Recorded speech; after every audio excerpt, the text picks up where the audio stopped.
A week into his second presidency, Donald Trump signed an executive order banning transgender Americans from enlisting or serving in the U.S. military.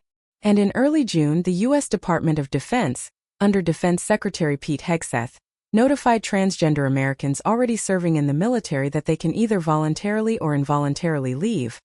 But U.S. Army Major Anthony Guerrero, in a scathing op-ed published by the New York Times early Monday morning, June 30th, lays out some reasons why he is vehemently opposed to the Trump administration's anti-transgender policy.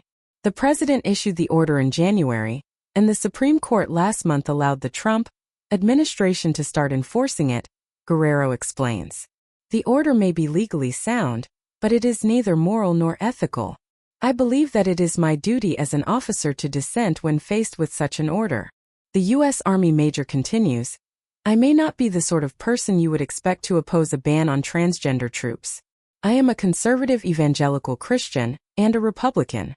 Though I have deep compassion for people who feel they are in the wrong body, I do not think that transitioning, as opposed to learning to love and accept the body God gave you, is the right thing to do in that predicament.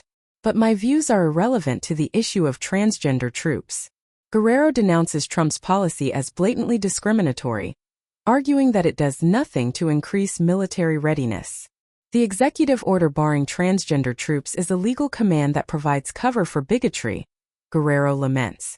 It delivers hate in the guise of a national security issue, dressed up in medicalized language. The meek compliance of military leadership with the ban sends a chilling message to all service members, namely, that our ranks are open only to those who fit a specific ideological mold, regardless of their ability to serve.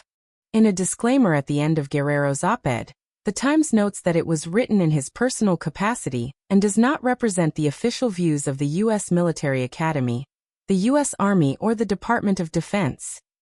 Disobeying an order from a superior officer is punishable under the Uniform Code of Military Justice by dismissal, loss of pay and confinement, Guerrero explains.